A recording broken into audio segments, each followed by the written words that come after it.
The following program is produced by Project Bait and does not reflect the views of this station.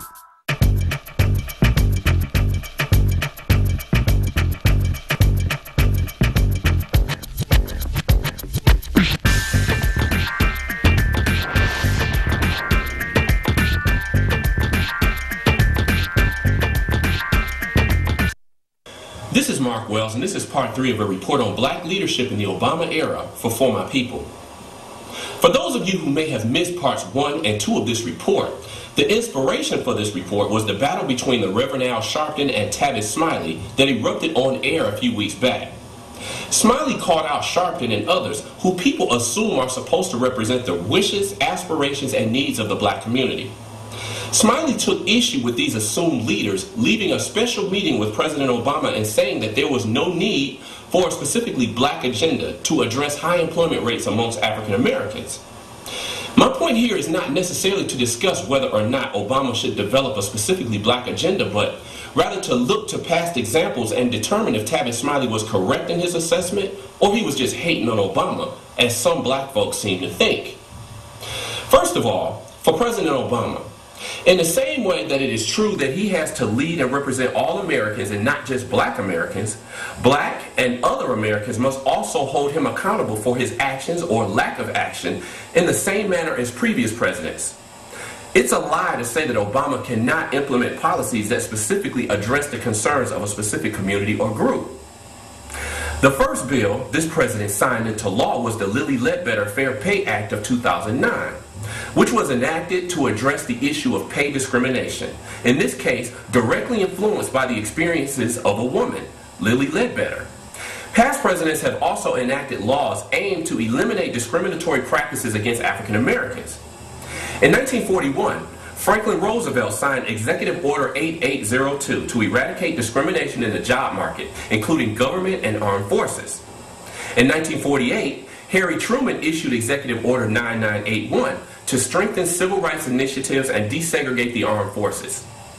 John F. Kennedy had originally garnered the necessary votes to pass the Civil Rights Act before he was assassinated in 1963. And Lyndon Johnson successfully pushed the bill through the Senate and signed it into law in 1964. Now, for those who say that Obama has only been in office for a year and we need to give him time to address other more pressing issues, consider this.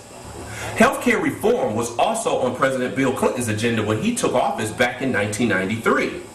To reform our healthcare system.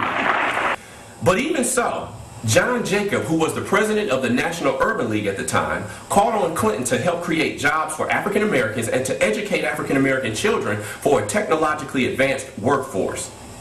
In late January of 1993, Clinton had just begun his first term as president, but Jacob was still quick to remind him that the black vote had been key to his getting elected. If that was true for Clinton when he won 83% of the black vote in 1992 and 84% of the black vote in 1996, why would black leadership not hold Obama to the same standards after he won 96% of the black vote in November of 2008? How is it that so-called black leadership can make these demands of Clinton, who some deem to be our first black president, I'm assuming symbolically, but then give the first actual black president a pass on the same demands? I'm just saying. In part 2 of this report, I said that current black leadership will never really hold this president accountable for black America because too many of them are aligned with corporate business elites to really pose a challenge.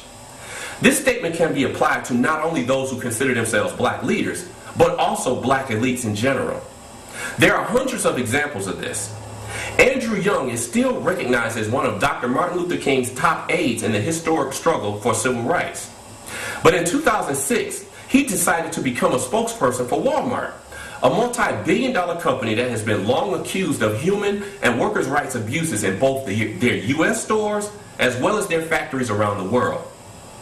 When basketball legend Michael Jordan was told that people in Indonesia were being paid $4 a day for 12 hours of work making Nike gym shoes, he said, quote, "I don't know the complete situation. Why should I? I'm trying to do my job. Hopefully Nike will do the right thing, whatever that might be," unquote. In 2003, Sean P. Diddy Combs was accused of using sweatshop labor to make his famous Sean John line of apparel in Honduras, a country where minimum wage was 55 cents an hour.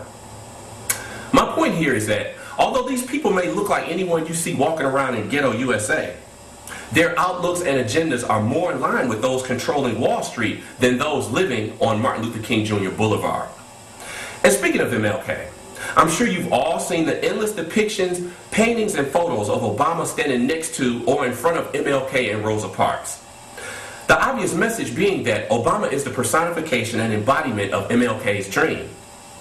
Well, although it may be true that without MLK there might not have been an Obama, when I consider MLK's famous declaration that the greatest purveyor of violence in the world today was his own government, I seriously doubt that King himself would see Obama as a civil rights activist, seeing that he presides over 2 wars right now. With that said, I leave you with the question. In 1941, A. Philip Randolph started organizing 100,000 black folk to march on Washington to push President Roosevelt to enact laws against segregation in the armed forces and provide equal employment opportunities for African Americans. Randolph eventually ended up calling off the march because under this pressure, FDR enacted Executive Order 8802, prohibiting discrimination in the armed forces and government. Now, here it is nearly 70 years later, and the circumstances in the African American community may again need a presidential assist. Given the choice, would you help organize Pookie, Ray Ray, and Laquita Mama them and march on in an Obama-led White House? Or would you be like, nah, don't say nothing, the brother just trying to get his hustle on? Just a little something to think about. This is Mark Wells, and this has been a 3-part report on black leadership in the Obama era for My People. If you have a business in Metro Detroit, you should be in the Detroit Black Pages. For info, call 961-3289. That's 961-3289.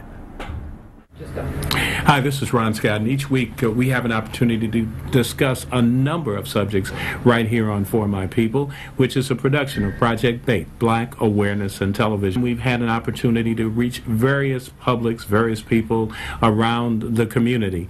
And most importantly, I talk to you from time to time. You see us out and about and say what you like about the program. And we encourage this. In fact, we've just instituted our new website, and we want you to take a look at it. In addition to that, we have the continuing effort to train a new generation of young people to continue the activities that Project Bait started with so long ago. I'm glad to be in your sight and talking to you each morning and afternoon or whenever you see this program, when you watch Project Bait and For My People in particular. Economics, politics, and consciousness, that's what we bring to you, and that's what we want to continue to do, because it's your program, it's about you. And we thank you for continuing to watch, and I'm Ron Scott.